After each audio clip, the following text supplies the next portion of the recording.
और एक कोहली साहब है जिन्होंने हमको कनेक्शन करके यहाँ पे करवाया, तो मैं उनका धन्यवाद करूँगा। और भक्तों ने जो जो सहाय किया है सबका धन्यवाद।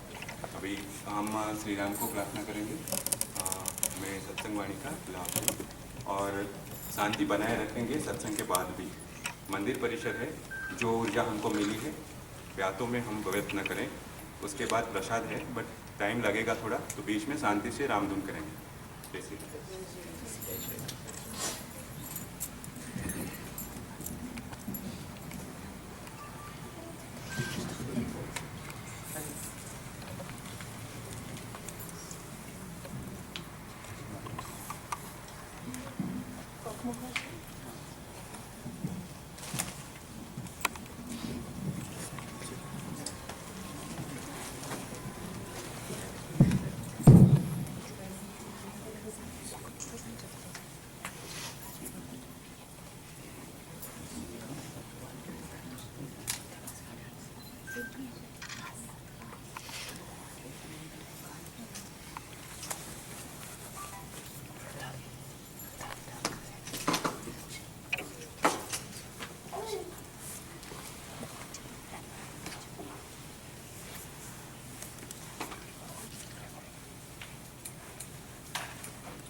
श्री राम।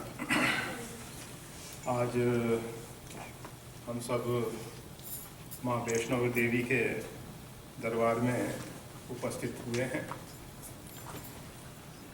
आदिशक्ति जगदम्बा पराम्बा जो है, उसकी सत्ता के बिना, उसकी शक्ति के बिना संसार का कोई भी कार्य नहीं हो सकता।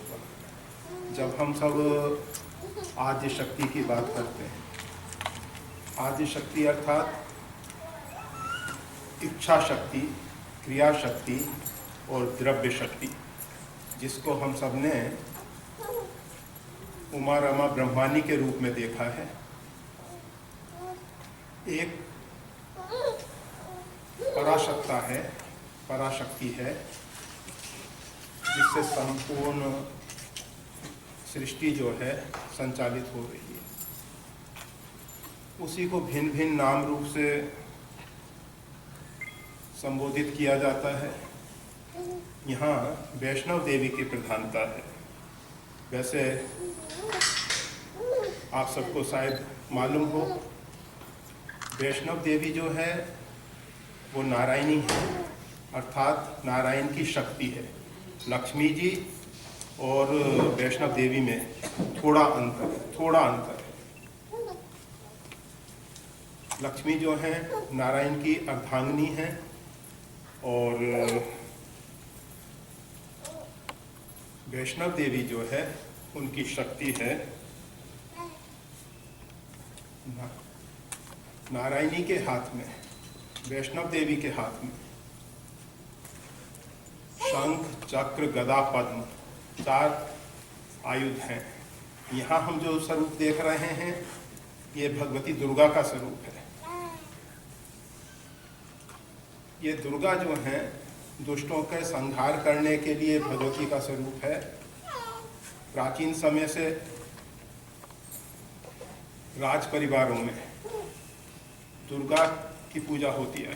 दुर्ग की रक्षा के लिए, किले की रक्षा के लिए दुर्गा की पूजा होती है।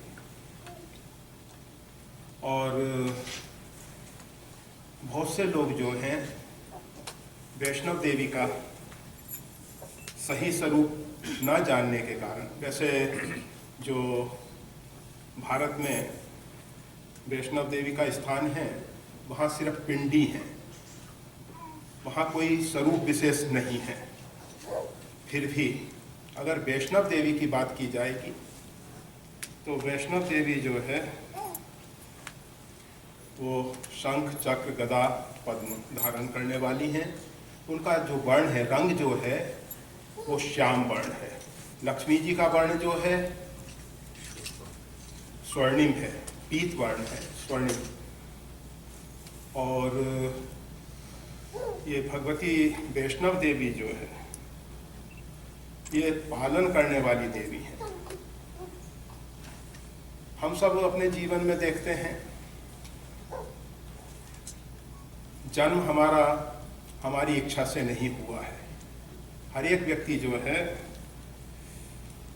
भिन्न भिन्न प्रकार के कर्म करता है, अनेक योनियों में, अनेक शरीरों में, परंतु केवल जो मानव शरीर है उसमें ही कर्म का फल मिलता है। अन्य शरीरों में जैसे 84 लाख जो अन्य शरीर हैं उनमें जो भी जीव कर्म करता है वो उसका प्रारब्ध और भोग होता है, अर्थात वो उस प्रारब्ध को भोगने के लिए ही वो शरीर धारण किए हुए। परंतु जो मानव शरीर है इसमें कर्मण्येवाधिकारस्ते मां फलेषु कदाचित्। गीता में भगवान श्री कृष्ण कहते हैं कर्म करने का अधिकार है। हम सबको, मानव को कर्म करने का अधिकार है। कर्म कौन से हों, किस प्रकार के हों, जिन कर्मों के माध्यम से हम अपने जीवन में शाश्वत सुख को पालें, परम सुख को पालें। कर्म जो है जीव के लिए बंधन कारक भी हो सकता है और कर्म जो है मोक्षदायक भी हो सकता है। हम सब जो कर्म करते हैं वो कुशलता पूर्वक कर्म किए जाएं। उन कर्मों के पीछे परमात्मा की सत्ता, परमात्मा का हाथ हमको दिखाई दे। गीता में भगवान श्री कृष्ण ने कर्म, अकर्म और विकर्म की बात की है। उसमें विकर्म की जहाँ बात आती है कुछ लोगों ने उसका अर्थ विहित कर्म किया है, परंतु हम सबको ऐसा लगता है विकर्म जिस प्रकार से आप अपने जीवन में देख रहे हैं, जिस समय आप प्रगाढ़ नींद में होते हैं, गहरी नींद में सोए हुए होते हैं, जिसको सुषुप्ति कहा जाता है, उसमें हमारे श्वास प्रश्वास की क्रिया चलती रहती है, रक्त संचार चलता रहता है, पाचन संस्थान अपना कार्य करता रहता है। इन सब कार्यों को करने वाला कौन है, इन सब का प्रेरक कौन है, ये सब स्वतः उस परमात्मा की चेतना से हो रहे हैं। ये है विकर्म। ये वनस्पतियों में कोई अहंकार नहीं है, कोई संकल्प विकल्प नहीं है कि हम इस प्रकार से विकास को प्राप्त हों, परंतु आप देख रहे हैं इनमें विकास स्वाभाविक हो रहा है, सहज हो रहा है। उसके लिए कोई आयास प्रयास नहीं करना पड़ता है इनको। और मानव भी अगर सही ढंग से जीवन जीना सीख जाए, आज हम सब ने संसार को दुखालय बना दिया है, इसका नाम ही दुखालय कर दिया, दुख का घर। वास्तविक में संसार जो है परमात्मा का ही स्वरूप है। विष्णु सहस्त्र नाम में भगवान का सबसे पहला नाम आता है ओम विश्वम। ये विश्व जो है परमात्मा का ही स्वरूप है। विश्व संसार परमात्मा से भिन्न नहीं है, परमात्मा से अलग नहीं है। महर्षि वशिष्ठ योग वाशिष्ठ में कहते हैं, जिस प्रकार से तिल में तेल है, दूध में मक्खन घृत है, उसी प्रकार से ब्रह्म के साथ सृष्टि है। सृष्टि और ब्रह्म को अलग अलग करके नहीं देखा जा सकता। आप सब रामचरितमानस में अनेकों बार पढ़ते हो, विश्व रूप रघुवंश मणि करहु वचन विश्वास, और एक चौपाई तो बहुत अधिक लोकप्रिय है, सिया राम मैं सब जग जानी करहूँ प्रणाम जोर जुग बानी। सिया राम मैं सब जग, ये जगत परमात्मा से भिन्न नहीं है। रामः सत्यम परम ब्रह्म रामात् किंचिन न विद्यते तस्मात् राम स्वरूपम ही सत्यम सत्यम सत्यम इदम। राम स्वरूप जगत जो है, दो प्रकार का जगत, दो प्रकार की सृष्टि है, दो प्रकार का संसार है। एक जगत जो है परमात्मा का स्वरूप है और एक जगत हमारा बनाया हुआ संसार है। कभी कभी किसी के यहाँ कोई दुर्घटना हो जाती है, घर में जो नहीं चाहते हैं ऐसी प्रतिकूल घटना घटित हो जाती है, लोग कहते हैं हमारा तो संसार उजड़ गया। ये जो हमारा संसार था वो उजड़ गया, अर्थात जो अहमता और ममता के दायरे पे खड़ा हुआ संसार था, जो मोह की दीवारों से जुड़ा हुआ संसार था, वो उजड़ गया। परमात्मा की सृष्टि नहीं उजड़ती। परमात्मा की सृष्टि तो नित्य नूतन है। परावर्तन तो होता ही है और परावर्तन ही जीवन है। अगर जीवन में परावर्तन नहीं होगा, परिवर्तन नहीं होगा, तो हमें जड़त्व पैदा हो जाएगा, जड़ता आ जाएगी। हम सब चेतन हैं, हम सब चेतन के उपासक हैं। हम सब ये सब जो विग्रह दिखाई दे रहे हैं यहाँ परमात्मा के भिन्न भिन्न नाम रूप में, बहुत अच्छा चयन किया गया है। इधर सबसे पहले आशुतोष भूत भावन भगवान शंकर सपरिवार विराजमान हैं। ये त्रिभुवन गुरु हैं। आध्यात्मिक क्षेत्र में कोई प्रवेश करना चाहता है तो सबसे पहले आदि गुरु शाश्वत जो त्रिभुवन गुरु हैं, जगत गुरु हैं, उन शंकर जी की जरूरत। बिना शंकर जी के, बिना गुरु कृपा के हम साधना में प्रवेश नहीं कर सकते।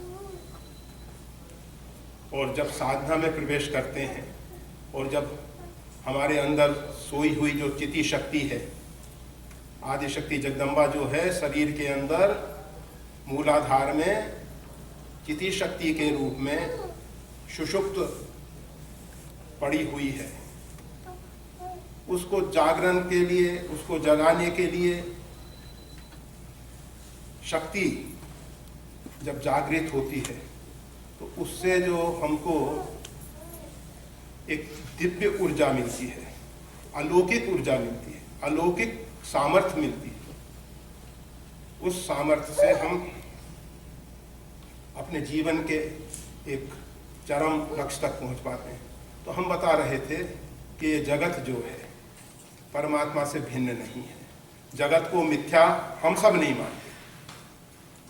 जितना परमात्मा सत्य है उतना ही जगत भी सत्य है। कुछ लोगों ने कहीं कहीं भ्रांत धारणाएं पैदा की हैं। जिन महापुरुषों ने जगत को मिथ्या कहा, उनका तात्पर्य नहीं समझने के कारण हमने बताया आपको कि जो हमारे द्वारा निर्मित संसार है, जो मोह के आधार पे टिका हुआ संसार है, वो मिथ्या है। परमात्मा की कीर्ति मिथ्या नहीं। उस परमात्मा ने संकल्प किया एको हम बहुश्याम, मैं एक से अनेक हो जाऊं, तो उस परमात्मा का संकल्प जो है वो कैसे मिथ्या होगा? परमात्मा अपने आप में सत्य है, परमात्मा का संकल्प सत्य है और परमात्मा की सृष्टि सत्य है। जगत को मिथ्या भूल के भी ना करो। जगत से भागने की कोशिश मत करो। कहां भाग के जाओ? ये जगत जो है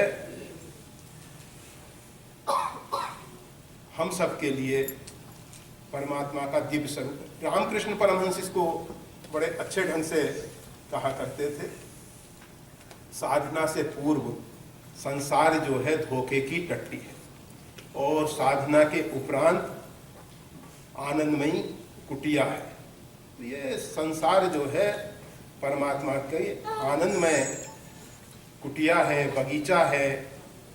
इसमें परमात्मा ने ये दिव्य पुष्प खिलाए हैं। हम अगर इस संसार में दो पुष्प ना खिला सकें तो इस संसार को काट के खिलते हुए पुष्पों को तोड़ के बर्बाद तो ना करें।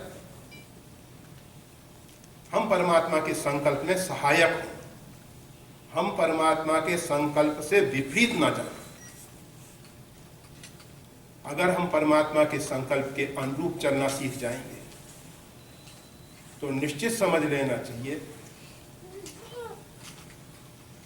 ये जगत जो है हमारे लिए बहुत बहुत आनंदमय होगा, बहुत अधिक आनंदमय होगा। फिर इसको आप दुखालय नहीं कहो, इसको फिर आप मिथ्या नहीं कहोगे। ये दुखालय और मिथ्या तभी तक आपको प्रतीत हो रहा है जब तक आप मोहरूपी रात्रि में सोए हुए हो। आप इससे अभी परिचित नहीं हो। आप देखें स्वप्न अनेक प्रकार, मोह निशा सब सोवन हारा। मोहरूपी रात्रि में हम सोए हुए हैं और नाना प्रकार के स्वप्न देख रहे हैं कि हम ये हो गए, हम ये हो गए, हम ये हो रहे हैं, ये हो जाएंगे। बड़ी कल्पनाएं हमारी कि हम ये बन जाएंगे, ये बन जाएंगे। परंतु जो जागे हुए महापुरुष हैं उनको स्पष्ट दिखाई देता है। कबीर साहब, ना हम किया ना करेंगे, जो कुछ किया सो राम। सूरदास जी कहते हैं कीन सब गोपाल की होई, जो अपनो पुरुषार्थ मानत, अति झूठो है सोई। अति झूठो है सोई, कीन सब गोपाल की होई। परमात्मा का किया हुआ हो रहा है। अरे परमात्मा की सत्ता के बिना, परमात्मा की शक्ति के बिना, बिना वैष्णवी शक्ति के कुछ नहीं होता। फिर एक प्रश्न उठ सकता है, तब तो फिर चोर चोरी करने जाता है, वो भी परमात्मा की प्रेरणा से ही जाता होगा। ये जितने संसार में अनैतिक कार्य हो रहे हैं, ये जितने भी आतंक